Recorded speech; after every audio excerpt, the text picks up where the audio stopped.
علیکم ورحمۃ اللہ وبرکاتہ۔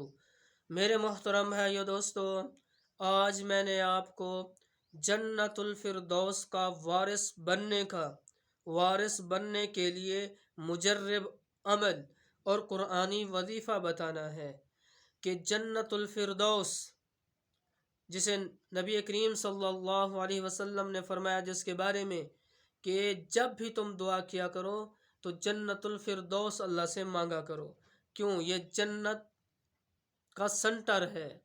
جنت الفردوس پوری جنت کا سنٹر ہے، جہاں سے جنت کی نہریں گزرتی ہیں۔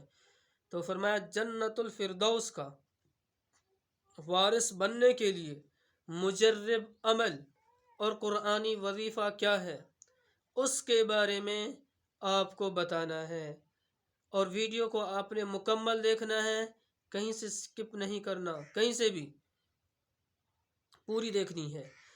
بسم اللہ الرحمن الرحیم۔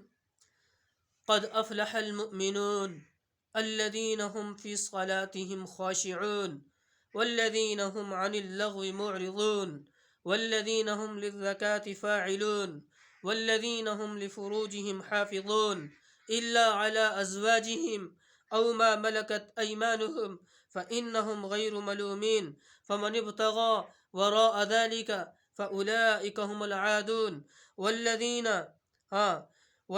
هم لأماناتهم وعهدهم راعون والذين هم على صلواتهم يحافظون أولئك هم الوارثون الذين يرثون الفردوس هم فيها خالدون۔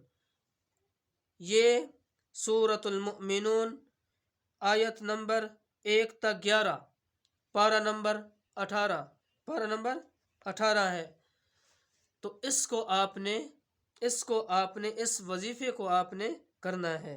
یہ جنت الفردوس میں داخل ہونے کا بہترین وظیفہ، جنت الفردوس کا مالک بننے کا، وارث بننے کا بہترین قرآنی وظیفہ ہے۔ یاد رکھنا، بہترین۔ رات کو سوتے وقت مذکورہ یہ جو میں نے آپ کو آیتیں بتائی ہیں، یہ سورۃ المؤمنون کی یہ 11 یہ آیاتیں ہیں۔ تو اس کو آپ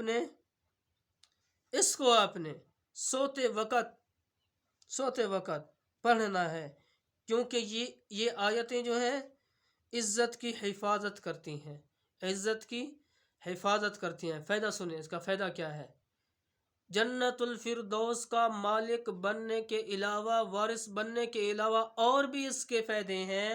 وہ اور فائدے کیا ہیں کہ عزت کی حفاظت کرتی ہیں، رات کو سوتے وقت پڑھنا ہے، عزت کی حفاظت کرتی ہیں، بے نمازیوں کو نماز کی رغبت دلاتی ہیں، اور بے ہودہ اور بری باتوں سے روکتی ہیں، اور جنت الفردوس کا وارث بنا کے چھوڑتی ہیں۔ روزانہ پڑھنا ہے تو انشاءاللہ نماز پڑھنے کو دل چاہے گا، آپ کی عزت کی اللہ پاک حفاظت فرمائیں گے، اور جنت الفردوس کا آپ کو اللہ پاک وارث بنا دے گا۔ وارث آج کون سا ایسا آدمی ہے جس کو جنت میں جانے کی خواہش نہیں ہے؟ ہر آدمی جنت الفردوس میں جانا چاہتا ہے، ہر آدمی کو یہی خواہش ہے کہ اللہ مجھے اعلیٰ سے اعلیٰ جنت عطا فرمائے۔ تو محترم بھائیو دوستو، یہ اتنی محنت نہیں ہے، چھوٹا سا وظیفہ ہے، اس کو آپ نے کرنا ہے، تو انشاءاللہ اللہ پاک آپ کو جنت الفردوس کا وارث بنائیں گے، اور اس وظیفے کو آگے بھی شیئر کرنا ہے۔ جزاک اللہ خیرا کثیرا۔